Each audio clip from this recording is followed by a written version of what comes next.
Justin. You look sensational. Look, you're very arty. No, you do. I don't believe that. No, you.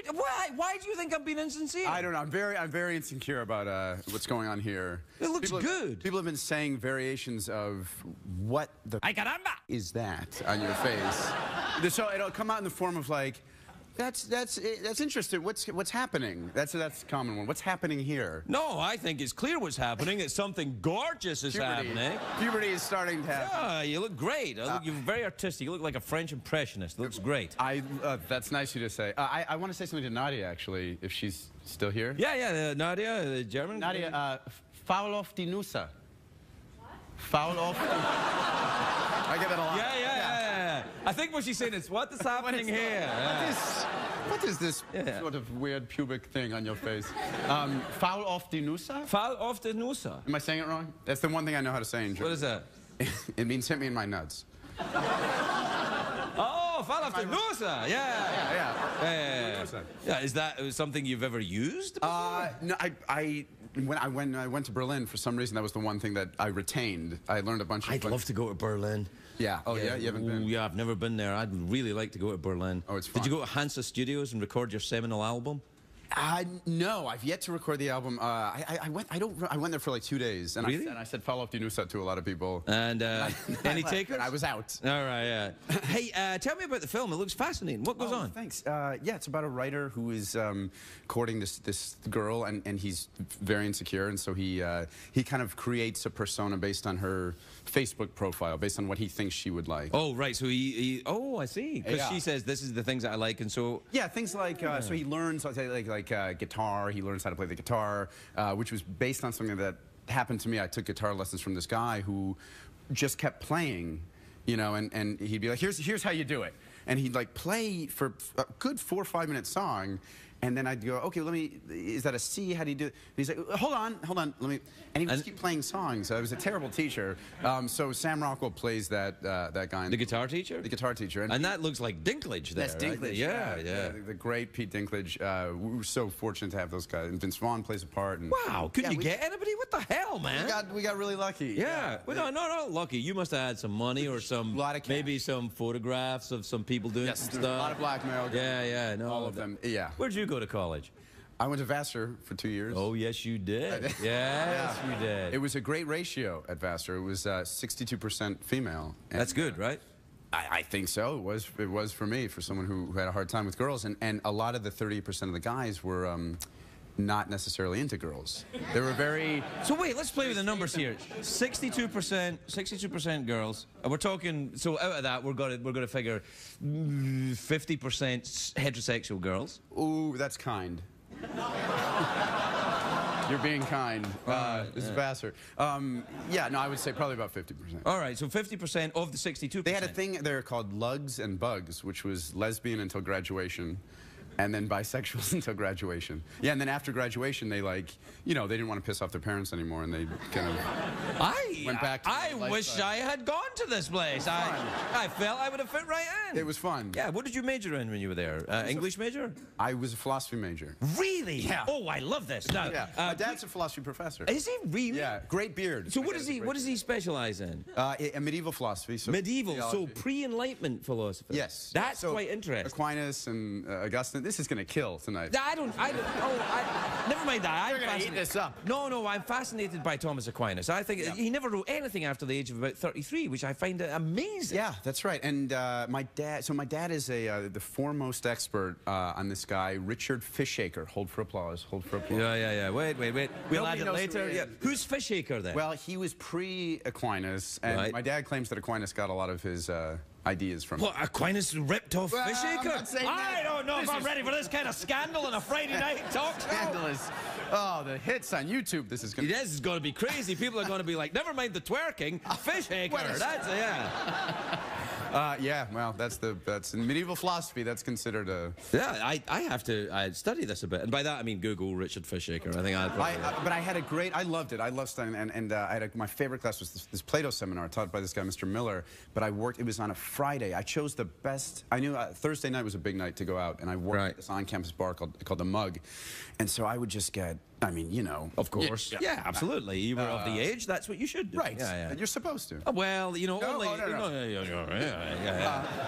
So you know, there'd be late nights, and but I think that my class was like noon or 1, and you figure that's enough time to kind of get back. Get yourself together, yeah. But I would fall asleep, and but it was riveting, not because it was at all boring. And I remember Mr. Miller, who was such a great guy, and was such a great teacher. He would wake me up so gently. He would go, Justin, I'm so sorry. I'm sorry, but not like passive aggressively. Like, I'm sorry. Like, I'm teaching. I'm really. Oh, I'm sorry. This is great. This is good stuff. This is almost like my education in no way whatsoever. Yeah. How not? Well, you know, first of all, falling asleep in class only happened when you were brutally beaten into that state. Right. And then by the time I was, you know, that age, I had been out of school for years. Right. But I am fascinated by the idea of Fishaker, eh? Yeah, has he ever gotten this much? No, but I think we're ready for Fishaker Week on this show. Okay, my dad's gonna love this. You know who's... No, we had a... He's gonna lose his mind. No, Hugh Dancy, the actor Hugh Dancy, his father is one of the foremost philosophy professors talking about moral particularism. Huh. And we had him on the show to talk about moral particularism. Ratings went through the roof. I bet. Through the roof. Yeah. We should have your dad come on and talk about Fishaker. Oh yeah, he would. Yeah. Well, he would love it. Well, and I would too. And he probably wouldn't, and that's worth it. You know. Yeah, right? Just to piss some people off. Yeah. We have to take a break. We'll be right back with more. Green light philosophy.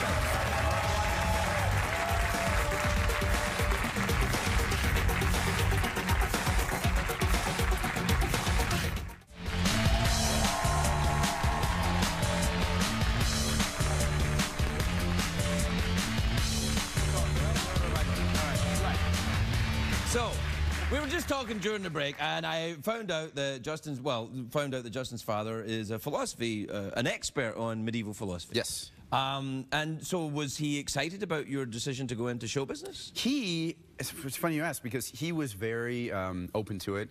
He was very, you know, he's a very stoic guy. He's very thoughtful, and so he said, if this is what makes you happy, if this is the path you've chosen. My mother, on the other hand, who was an actress, was beside herself. Right. She was crying, no, please don't do this. Like, you know, you'd think I was. Well, that's because she's an actress and she'd been in the business, and you now know this, that you don't want to have your kid experience rejection, which is going to happen to someone in show business, no matter who you are. Right. So she was petrified of that happening. Right.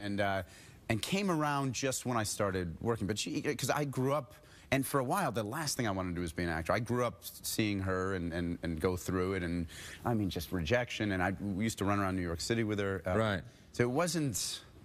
It wasn't like the impressive life that... But acting, which whilst is such a lovely kind of channeling and engaging thing, I think for some minds, and clearly for yours, it requires you to go off in different directions, because now you're writing and directing this movie. Yes, I'm writing now movies with a lot of fart jokes, and so my father is... The ancient Greeks had fart jokes. They did? Yes, if you leave it lying around for long enough, it becomes intellectual. It's just contemporary. Shakespeare was all about farting. Shakespeare, it was like, you know, the original title of, you know, Hamlet was... He who smelt it hath exactly. dealt it. Yes, hath dealt it. It's funny, the woman who directed A Case of You, Kat Coiro, this was my one little problem with her, and I'm going to talk about it now. I hope she's watching.